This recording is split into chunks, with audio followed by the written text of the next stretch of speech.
Even though this werewolf is a neat freak, he could have left a clue somewhere. Look, I just like for things to stay nice and neat. 3 scotches neat and a champagne for the lady. Welcome, everyone. It's absolutely fantastic to have you here for this brand new TalkWord explainer. You know, if you've ever felt like English vocabulary is just this giant, confusing puzzle, well, you're in exactly the right place. Today, we're setting off on a really fascinating journey to explore the meaning, the origins, and the actual real-world usage of everyday English words. Our goal here, to make your learning not just effective, but genuinely fun and structured. Let's get right into it. So how can one single word mean so many drastically different things? Let's be totally honest with each other. English can be a seriously tricky language. You study a word, you think you've got it completely figured out, and then boom, suddenly someone uses it in a conversation in a way that makes absolutely zero sense to you. But hey, here's the secret. Mastering highly versatile words, like our focus for today, the word neat, is exactly what's going to take your English to the next level. It's what helps you sound just like a native speaker. Okay, let's dive into this. We're looking at one simple, 4-letter word, but it has 3 very distinct contexts. We're going to break neat down into 3 memorable categories, and these are all based on actual real-world situations that you will definitely encounter. By the time we wrap up this explainer, you're going to know exactly which version of neat to use and exactly when to use it. All right, let's kick things off with Pillar 1, tidy and organized. This is for sure the first and most traditional meaning of the word that you'll run into. Neat, used as an adjective, simply means arranged in an orderly, tidy way. And a fun fact for you, this actually comes from the Latin word nitidus, which means shining or elegant.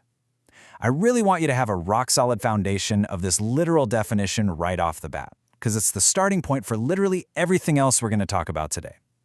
When a physical space or an object is neat, it just means it is perfectly in its place. No clutter, no mess.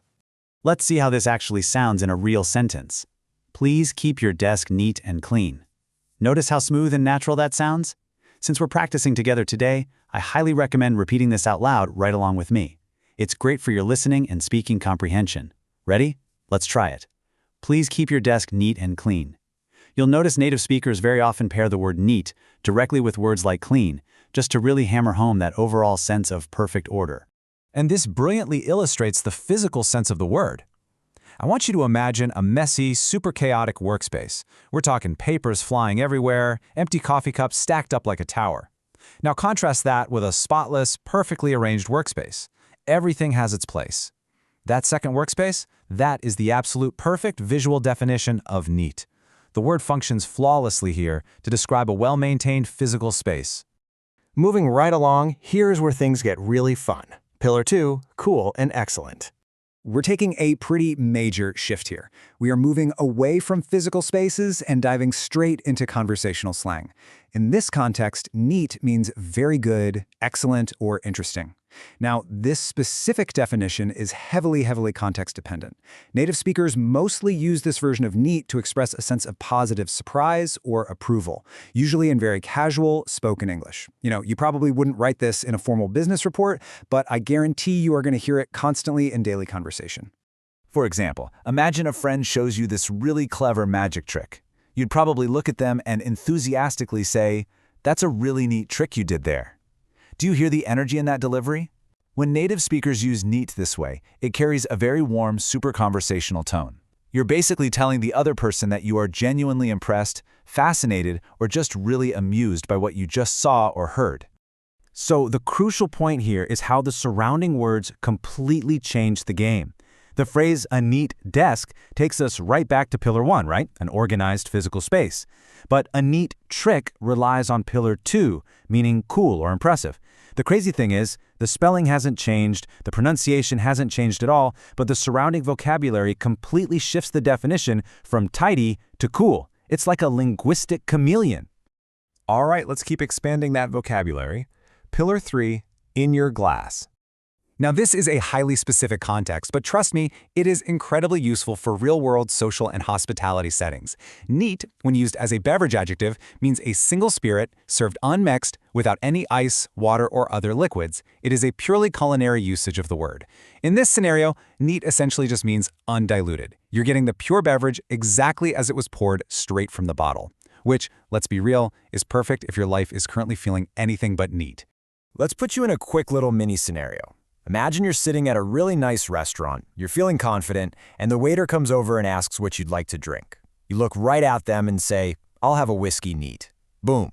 It's short, it's punchy, and it immediately signals to the bartender exactly how you want your drink prepared. Mastering this makes the language highly practical and immediately useful for your real-world interactions. Let's move to and see how this builds your confidence by comparing two super common ways to order. Asking for a drink on the rocks means it's poured over ice. Contrast that directly with neat, which, as we just learned, means served pure, at room temperature with absolutely no ice involved whatsoever. Knowing this contrast ensures you're going to avoid any of that awkward confusion at a bar or restaurant, and you're going to get exactly what you asked for every single time. As we synthesize these three pillars together, the major takeaway today is pretty simple. Context changes everything.